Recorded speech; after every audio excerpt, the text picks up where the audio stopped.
Commander Jake Morrison walked across the bridge of his ship. The metal floor made small sounds under his boots. Around him, 20 crew members worked at their stations. Computer screens showed green and blue lights. The ship was quiet except for the low hum of the engines. Jake stopped at the big window that looked out into space. Black emptiness stretched in all directions. Stars looked like tiny white dots. His ship, the Horizon's Edge, was 3 days out from the human colony on Kepler Prime. They were coming back from a supply run when the alarm started. "Commander, we have something big on the long-range sensors." Lieutenant Amy Rodriguez turned from her station. Her face looked worried. She had been with Jake's crew for 2 years. She was good at her job and never got scared easily. But now, her hands shook a little as she worked the controls.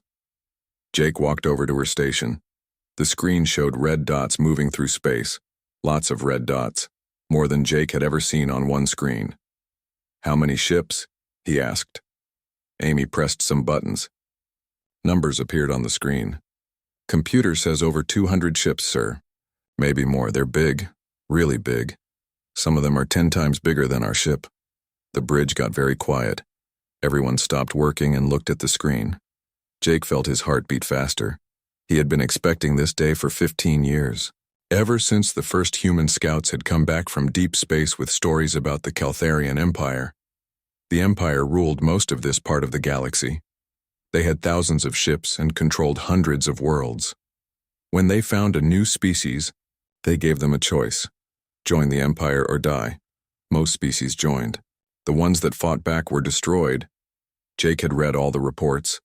The Empire's ships were beautiful and deadly. They looked like giant crystals floating through space.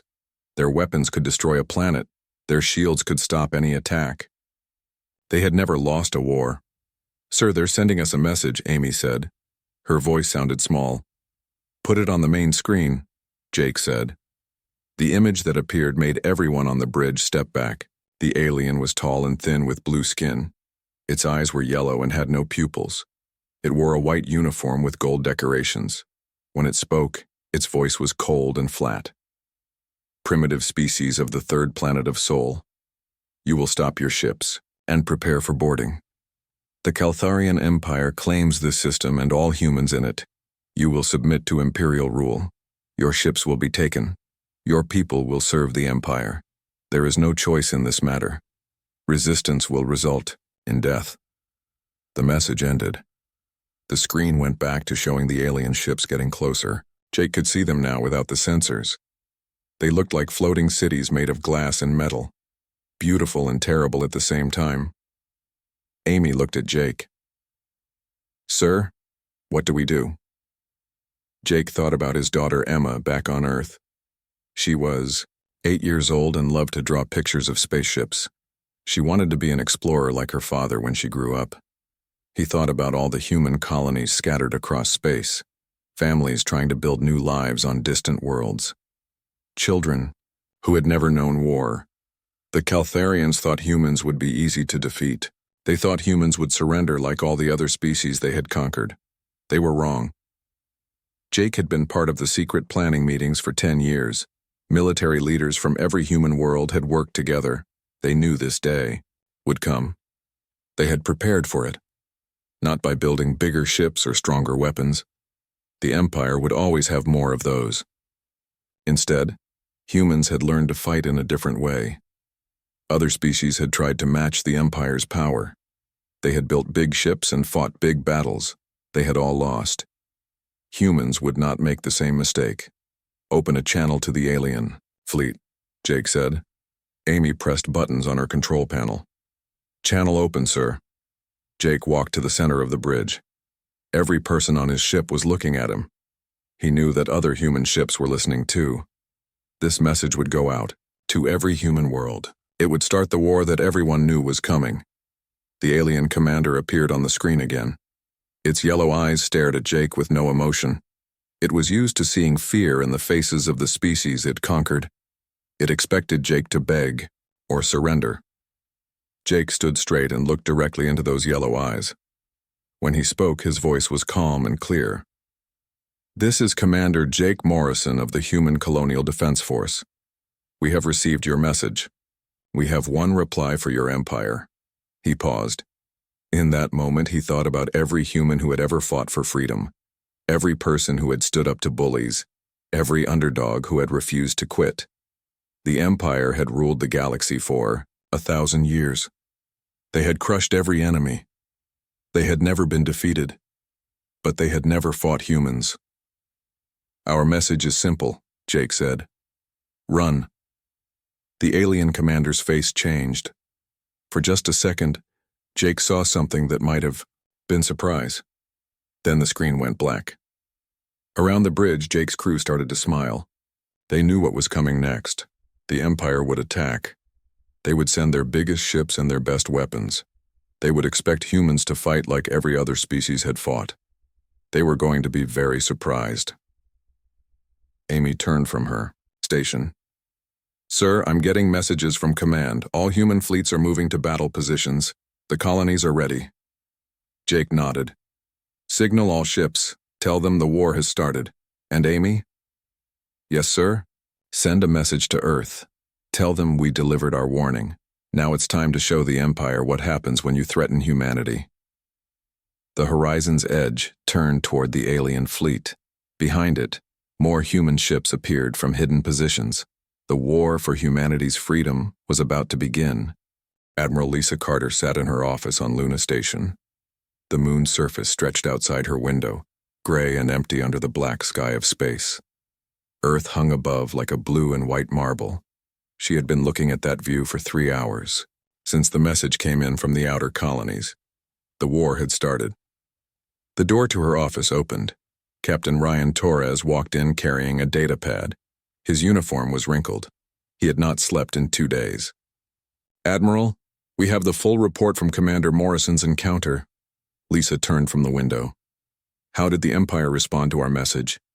Ryan set the data pad on her desk. They laughed. The alien commander actually laughed. Then they sent the 7th Fleet toward the frontier colonies. 300 ships, including 5 dreadnoughts. Lisa picked up the data pad and read the numbers. The 7th Fleet was one of the Empire's best. It had crushed 12 different species in the last 50 years. The fleet commander was war leader Zeltis, a veteran who had never lost a battle. They're treating us like every other species they've conquered, Lisa said.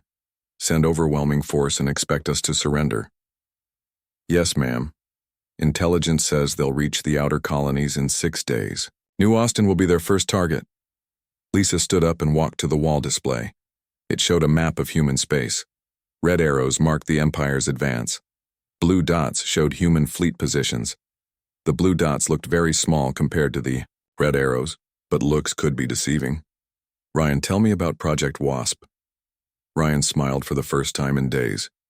All ships are ready, Admiral. The new weapon systems are installed. The pilots have finished training. We're ready to give the Empire something they've never seen before. For 10 years, human military leaders had studied every species the Empire had defeated. They had learned from those failures. Every conquered race had made the same mistake. They had tried to fight the Empire the way the Empire wanted to fight. Big ships against big ships. Massive fleets shooting at each other until one side was destroyed. Humans would not make that mistake. Dr. Helen Walsh walked into the office. She was the head of human military research. Her gray hair was tied back and her eyes looked tired, but she was smiling too.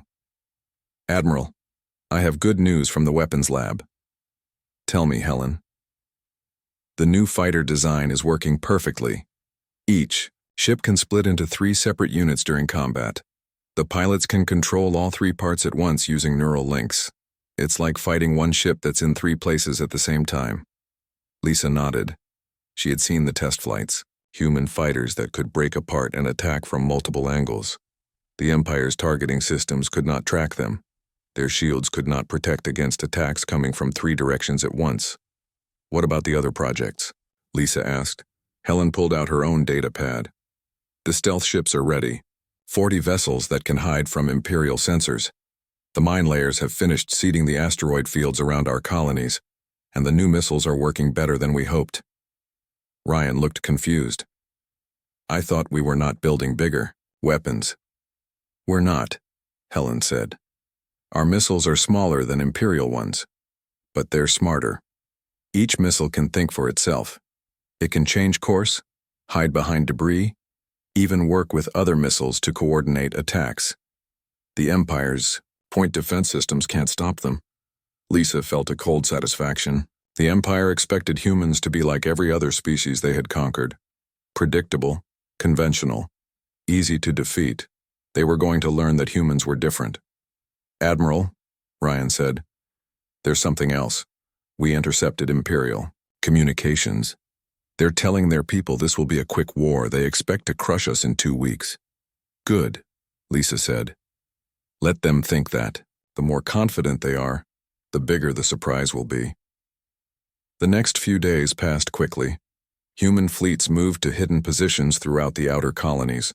Civilian populations evacuated to underground shelters or left the colonies entirely. When the Imperial fleet arrived, they would find empty worlds, or so it would seem. Captain Danny Foster commanded a small patrol ship called the Ghost Runner. His ship was not powerful. It carried only light weapons and thin armor. But it had something the Empire did not expect. It could disappear.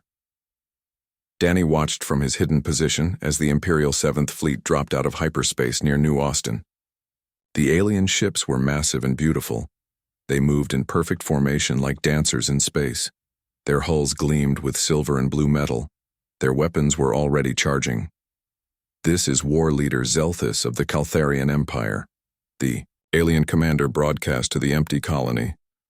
"Surrender now and your deaths will be quick. Resist and we will destroy everything you have built." No one answered. The Imperial ships moved closer to the colony. They expected to see human ships defending the planet. They expected a fight. Instead, they found nothing. Empty buildings, silent communication channels, no ships in orbit. Zelthus was confused. Where were the human defenders? Every other species had tried to protect their colonies. They had fought desperate battles and died bravely. But humans seemed to have simply run away. Then the attacks began. Danny's ship appeared from behind an asteroid and fired 2 missiles. The missiles were small, but they moved fast and changed direction constantly. The Imperial ship's defenses could not lock onto them. Both missiles hit their target. Before the Empire could respond, Danny's ship vanished again. More human ships appeared throughout the system. They struck fast and disappeared before the Empire could fight back. Imperial commanders tried to organize their fleets, but the humans were everywhere and nowhere. They attacked from asteroids, from behind moons, from empty space where no ships should be able to hide. The battle lasted 6 hours. When it ended, 12 Imperial ships were destroyed and 20 more were damaged. The human casualties were 0. War leader Zelthus stared at his tactical display in shock. His fleet had been hurt by an enemy he could barely see. Ships that appeared and vanished like ghosts. Weapons that seemed to think for themselves. He sent an urgent message back to Imperial High Command. "The humans do not fight as expected. They use tactics we have never encountered. Request reinforcements and new orders." The reply came back within hours. "Defeat the humans quickly. The Empire does not negotiate with primitives." But Zelthus was no longer sure the humans were primitive. They fought like nothing he had ever seen.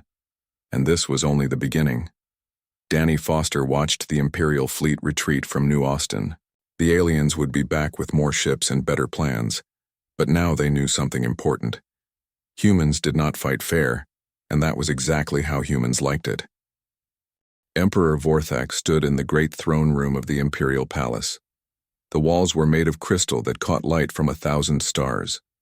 The floor was polished stone brought from worlds across the galaxy. For 800 years, his family had ruled the Empire from this room. Today, for the first time in his life, he was angry. War leader Zelthus knelt before the throne. His blue skin was pale. His uniform bore the marks of battle. He had commanded fleets for 30 years and won every war the Empire had sent him to fight. Now he brought news of defeat. "Tell me again what happened at New Austin," the Emperor said. His voice was cold as space. Zelthus raised his head. "The humans did not fight as we expected, my lord. They used small ships that could split apart during battle. They attacked from hidden positions and disappeared before we could respond. They turned our own tactics against us. You lost 12 ships to primitives. Yes, my lord. Emperor Vorthak walked down from his throne. Behind him, the crystal walls showed images of conquered worlds, hundreds of species that had knelt before imperial power. All of them had fought the same way. Big fleets against big fleets. Conventional warfare that the Empire always won. The humans are different, Zeltis continued. They do not try to match our strength. They avoid our weapons and strike where we are weak. They fight like what? Like insects, my lord. They swarm and sting and disappear. The Emperor's yellow eyes narrowed. Then we will crush them like insects. Take the 3rd, 5th, and 9th fleets. Bring me human worlds burned to ash. Zelthis stood up. My lord, I respectfully suggest we study their tactics first. Learn how they fight before we commit more forces. No. The Empire does not study primitives. We destroy them. Colonel Steve Blake stood on the bridge of his command ship, the Defiant Dawn. Around him, holographic displays showed the movement of Imperial fleets throughout the galaxy. The Empire was mobilizing forces on a scale not seen in 50 years. They were taking this threat seriously now. Sir, intelligence reports 3 Imperial fleets moving toward the frontier, Lieutenant Nicole Parker said from her station. Over 800 ships total. They're also pulling forces back from the Andorian sector, Steve nodded. The Andorians had been conquered by the Empire 20 years ago. If Imperial forces were leaving that sector, it meant other species might see a chance for rebellion. The war was already spreading beyond human space. What about our supply lines? Steve asked. Nicole checked her reports. Captain Murphy's raiders hit another Imperial convoy yesterday. That's 6 supply ships destroyed this week. The Empire is having trouble keeping their fleet supplied this far from their homeworlds. Steve smiled. Captain Alex Murphy commanded one of the fastest ships in the human fleet. His job was to attack Imperial supply lines deep behind enemy territory. The Empire's vast size was becoming a weakness. They needed constant supplies to keep their huge fleets operating. Humans were cutting those supply lines one by one.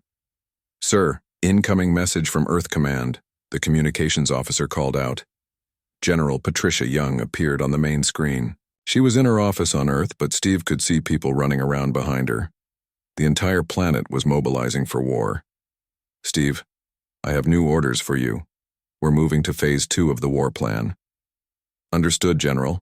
What are the targets? Imperial. Communication relays. We've identified 12 key stations that connect their military networks. If we can destroy those stations, their fleets will have trouble coordinating attacks. Steve looked at the tactical display. The communication stations were deep in Imperial space. It would be a dangerous mission, but cutting the Empire's communications would be worth the risk. We'll need small, fast ships for this mission, Steve said. Already arranged. Captain Torres is sending you his best stealth vessels. They can get past Imperial sensors and plant the charges. The plan was simple but dangerous. Human ships would sneak deep into enemy territory and destroy the communication stations that held the Empire together. Without those stations, Imperial fleets would be blind and unable to work together.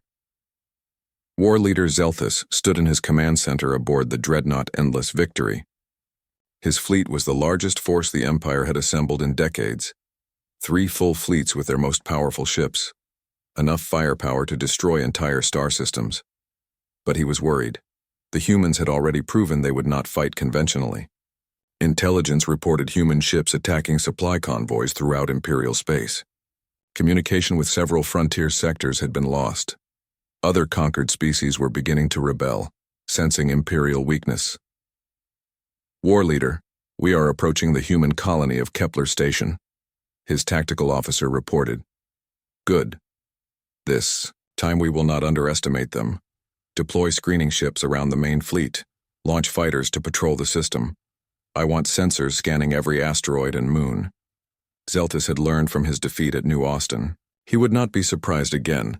His ships moved carefully through the system, expecting human attacks from every direction. What he did not expect was for the humans to attack the system itself. Captain Alex Murphy watched from his hidden position. As the Imperial fleet entered the Kepler system, His ship, the Ghost Runner, was disguised as a piece of space debris. He had been waiting here for 3 days. Behind him, other human ships waited in similar hiding spots. Not to attack the Imperial fleet directly, but to attack something more important. All ships, this is Murphy. Begin Phase 2. Throughout the system, hidden human ships activated.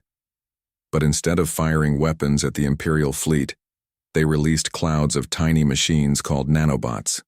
The nanobots spread quickly through space, invisible to Imperial sensors. When the nanobots reached the Imperial ships, they began their work. They ate through hull metal. They clogged weapon systems. They disrupted shield generators. The massive Imperial ships began to break down from the inside. Zeltis watched in horror as his dreadnought systems began failing. Warning lights flashed across his bridge. His weapons went offline. His shields flickered and died. "What is happening?" he demanded. "Unknown, sir. All ships are reporting system failures. It's like something is eating our ships." Zeltis realized the truth. The humans had not tried to destroy his fleet with weapons. They had turned the space around his ships into a weapon. They were fighting a war unlike anything the Empire had ever seen. Across the galaxy, other Imperial commanders were learning the same lesson. Human raiders struck at supply lines. Communication stations went silent. Conquered species began to rebel. The Empire had ruled through fear and overwhelming force, but humans fought with intelligence and creativity. They turned the Empire's size against it. They made every Imperial strength into a weakness. Emperor Vorthak received reports from across his territory.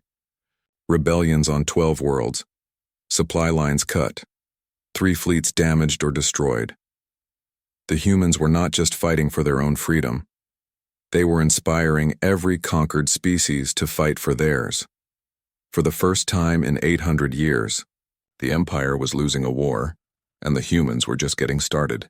War leader Zeltis stood before the Imperial War Council. The Great Chamber was filled with the Empire's highest military commanders.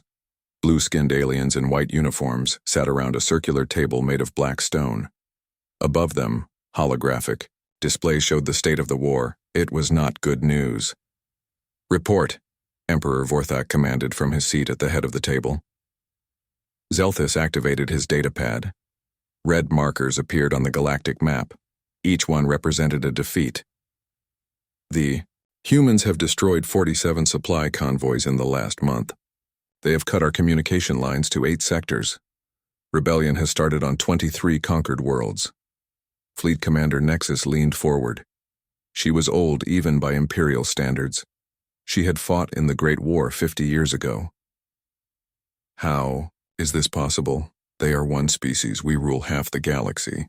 "They do not fight like one species," Zeltis replied. "They fight like a disease. They spread through our territory and make everything sick. They do not hold ground. They do not protect fixed positions. They just attack and disappear." "Emperor," Vorthak slammed his fist on the table. "Enough excuses. What do you need to win this war?" Zeltis looked at the other commanders. He saw fear in their eyes, the same fear he felt in his own heart. "My lord, I am not sure we can win this war. Not the way we have always fought wars." The chamber went silent. No one had ever said such words in the Imperial Palace. Captain Danny. Foster floated in the pilot seat of his ship, the Ghost Runner. Around him, space looked empty. But Danny knew better. 50 human ships were hidden in this system, waiting for the Imperial fleet to arrive. This was not like the earlier battles. This time, humans were not defending their own worlds. They were attacking deep inside Imperial space. The planet below them was called Nexar Prime. It was one of the Empire's most important military bases. "All ships, this is Foster. The Imperial fleet is coming out of hyperspace now." On his screen, Danny watched as massive alien ships appeared. The Imperial 12th Fleet. 200 ships including 3 super dreadnoughts. Each super dreadnought was bigger than a human city. Their weapons could crack planets. But Danny was not afraid. "Phase 1, begin," he said into his radio. The first part of the human attack was invisible. Tiny probes launched from hidden human ships spread throughout the system. The probes looked like space dust to Imperial sensors, but each probe carried a powerful computer virus. The probes attached themselves to Imperial ships and began uploading the virus into their computer systems. Within minutes, the virus was spreading through the entire Imperial fleet. Admiral Koreth commanded the 12th Fleet from his flagship, the Star Crusher. He was reviewing the attack plan when his tactical officer called out in alarm. "Admiral, we are losing control of our targeting systems." "What do you mean?" "The computers are not responding. Our weapons are pointing in random directions. Some ships are firing at empty space." On the Star Crusher's bridge, warning lights began flashing.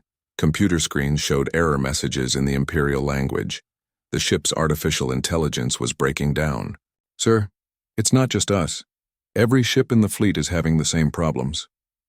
Admiral Koreth realized what was happening. The humans had found a way to attack Imperial computer systems. They were turning the Empire's own technology against them.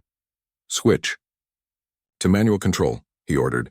"Send the command to all ships." But it was too late. The virus had spread too far. Imperial ships drifted helplessly as their computer systems crashed. Some ships collided with each other. Others spun out of control. "Phase 2, begin," Danny Foster said. Now the human ships revealed themselves. They came from behind asteroids and moons. They dropped out of stealth mode and began attacking the disabled Imperial fleet. But these were not the small hit-and-run attacks of earlier battles. This time, humans had brought their newest weapon, ships that could change shape during combat. Danny watched as the human vessel shapeshifter transformed from a single large ship into 5 smaller ones. Each piece had its own weapons and shields. They attacked the Imperial dreadnought from 5 different angles at once. The Imperial ship's defenses could not handle attacks coming from so many directions. Its shields failed, its hull cracked. The mighty dreadnought broke apart and exploded. Dr. Margaret Lewis watched the battle from her laboratory ship. She was not a soldier, but her discoveries had made this victory possible. For 2 years, she had studied captured Imperial technology, looking for weaknesses. What she found changed everything. Imperial ships were designed to be perfect. Every system worked together in harmony. But that perfection was also a weakness. If one system failed, it could bring down the whole ship. Margaret had created computer viruses that attacked the connections between Imperial systems. When the virus infected a ship, it made the ship's own systems fight against each other. Weapons would not work with targeting computers. Shields would not work with power systems. The ship would tear itself apart from the inside. "Margaret, your virus is working perfectly." Captain Danny Foster's voice came over the radio. "Half the Imperial fleet is disabled." Margaret smiled. She was a scientist, not a warrior, but science was winning this war. Lieutenant Commander Kevin Brooks piloted his fighter through the chaos of battle. His ship was tiny compared to the Imperial vessels around him, but it was also faster and smarter. Kevin's fighter was connected to a quantum computer that could predict Imperial movements before they happened. When an Imperial ship tried to shoot at him, his computer knew where the shot would go and moved his ship out of the way. Kevin fired his own weapons at an Imperial cruiser. His missiles were small, but they carried Margaret's virus. When they hit the cruiser, the virus spread through its computer systems. Within minutes, the cruiser was helpless. "This is Brooks. Target destroyed. Moving to next target." Kevin looked around the battlefield. Imperial ships were exploding or drifting powerless. Human ships moved between them like sharks in water. The mighty 12th Fleet was being destroyed by an enemy they could barely see.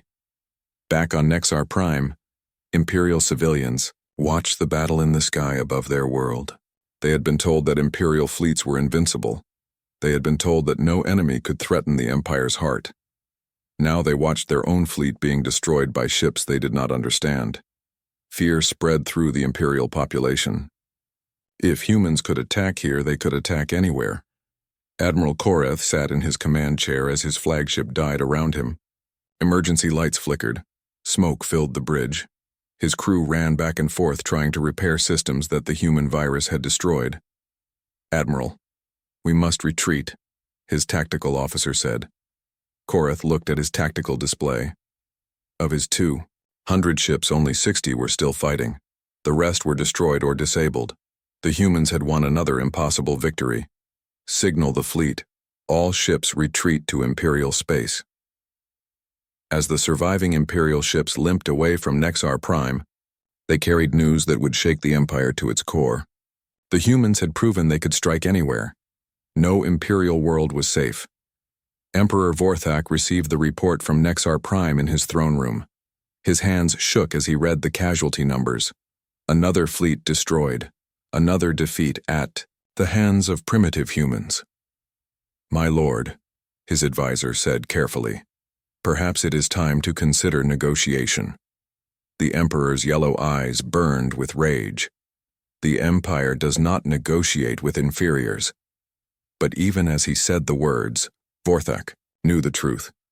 The humans were not inferior.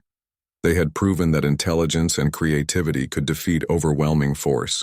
They had turned the Empire's greatest strengths into weaknesses. For the first time in 800 years, the Empire was losing a war, and the humans showed no signs of stopping. The hunter had become the hunted. The Empire that had conquered 1,000 worlds was learning what it meant to be afraid. Admiral Lisa Carter stood on the bridge of her flagship, the Earth's Pride. Through the main window she could see the heart of the Caltharian Empire. The Imperial capital system stretched before her, filled with planets that had ruled the galaxy for 800 years. Behind her, the combined human fleet waited in formation, 200 ships that looked nothing like the massive vessels the Empire preferred. Human ships were smaller, faster, and designed to work together like a swarm of angry bees. "Admiral, we're receiving surrender requests from 12 Imperial worlds," Captain Ryan Torres reported from his station. "They want to negotiate before we attack." Lisa nodded. The war had lasted 6 months. In that time, human forces had struck deep into Imperial territory. They had destroyed supply lines, cut communications, and inspired rebellions on dozens of conquered worlds. The mighty Empire was crumbling from within. "Any word from the Imperial capital?" Lisa asked. "Nothing yet, ma'am. Emperor Vorthak is still refusing to negotiate." Lisa looked at the tactical display. The Imperial home fleet surrounded the capital world. 300 ships, including their most powerful dreadnoughts. It was the last major force the Empire could field. But Lisa was not worried. Humans had learned to turn the Empire's strength against itself. Today would be no different. Emperor Vorthak paced in his throne room. The crystal walls that once showed images of conquered worlds now displayed scenes of rebellion and defeat. His empire was falling apart, and there was nothing he could do to stop it. War leader Zelthus entered the chamber. His uniform was torn and dirty. He had not slept in 3 days. "My lord, the human fleet has entered our home system." "How many ships?" the emperor asked. 200, my lord. But that is not what worries me." Vorthak turned to face his commander. "What do you mean?"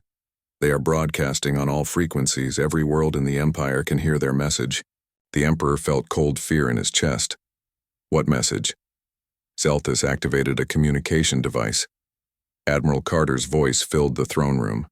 Her words were clear and strong. "People of the galaxy, this is Admiral Lisa Carter of the Human Defense Force. For 800 years, the Caltharian Empire has ruled through fear and violence. They have conquered your worlds and enslaved your people. They told you that resistance was impossible." The Emperor's hands clenched into fists. The human was speaking directly to his subjects. "Today we prove that freedom is possible. We prove that tyrants can be defeated. We call on all enslaved species to rise up and claim their independence. The Empire's power is broken. You are free." Vorthak shut off the communication device. But he knew the damage was done. Across the galaxy, conquered species were hearing that message. They were learning that the Empire could be beaten. "My lord," Zelthus said quietly, "perhaps it is time to consider surrender." "Never," Vorthak snarled. "Deploy the home fleet, destroy every human ship." Captain Danny Foster watched from his position near the outer planets as the Imperial home fleet moved to attack. The alien ships were beautiful and deadly, their crystal hulls catching starlight as they advanced in perfect formation. "All ships. This is Admiral Carter," the radio crackled. Begin final phase. Show them what humans do to bullies. Danny smiled. He had been waiting for this moment since the war began. The human attack did not start with weapons. Instead, it started with words. Every human ship began broadcasting on Imperial military frequencies. But they were not sending threats or demands. They were sending something much more dangerous. Truth. Imperial soldiers, this is Captain Foster of the human fleet. Your leaders have lied to you. They told you this war would be easy. They told you humans were primitive. How many of your friends have died for those lies?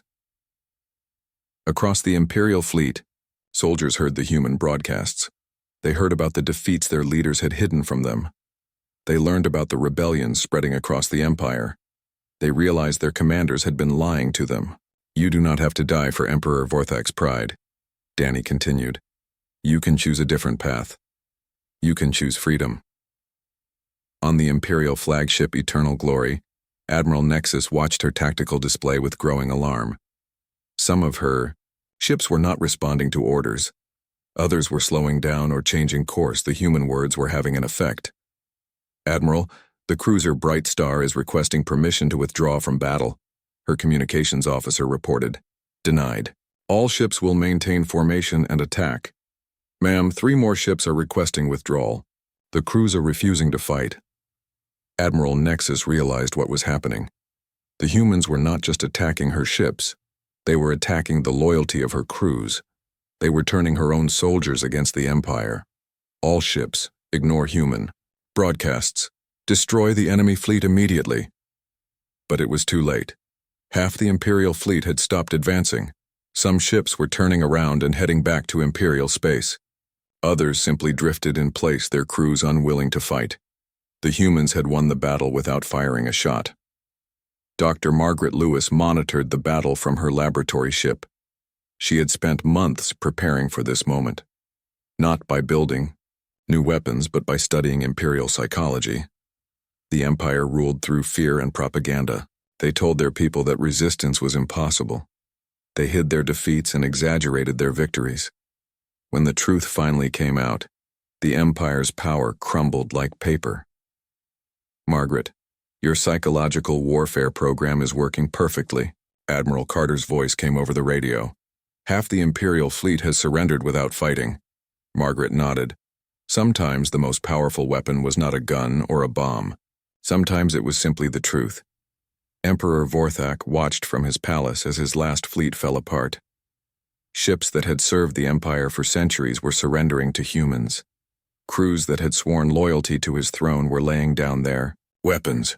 My lord, war leader Zelthus said, we must surrender. The war is lost. Vorthak looked at his commander. Zelthus was right. The Empire's military was broken. Rebellions were spreading across Imperial space. The humans had proven that the Empire could be defeated. Send a message to the human admiral, Vorthak said quietly. Tell her we wish to discuss terms. Admiral Carter received the surrender message on the bridge of her flagship. Around her, the crew erupted in cheers. They had done the impossible. They had defeated the greatest empire in galactic history. Admiral, Emperor Vorthak wants to negotiate, Captain Torres reported. Lisa looked out at the Imperial capital world. Billions of aliens lived there, most of them slaves to the Empire's will. Today, they would learn what freedom meant. Open a channel to the Emperor, Lisa said. Vorthak's image appeared on the screen. The alien ruler looked old and defeated.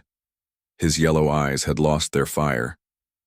I am prepared to discuss the terms of our surrender, he said. Lisa stood straight and looked directly at the Emperor. The terms are simple. The Empire will release all conquered worlds immediately. All species will be granted independence. Imperial forces will withdraw to their home systems and never expand again. And if we refuse? Vorthak asked. Lisa smiled. It was not a kind smile. Then we will show you what happens when humans really get angry. This was us being gentle. The Emperor stared at her for a long moment. He had seen what human gentleness could do to his fleets. He did not want to learn about human anger. I accept your terms, he said. Across the galaxy, The news spread faster than light. The Caltharian Empire had surrendered. Species that had been enslaved for centuries were suddenly free. The humans had kept their promise. Admiral Carter stood on the observation deck of her ship and watched as Imperial forces began their withdrawal. The war was over. Humanity had won. But more importantly, the galaxy had learned something new. Bullies could be beaten. Tyrants could be defeated. Freedom was possible for anyone brave enough to fight for it. Years later, when children across the galaxy asked about the Great War, their parents would tell them about the day humans taught the universe a simple lesson. When someone threatens your freedom, sometimes the best response is not surrender. Sometimes the best response is run.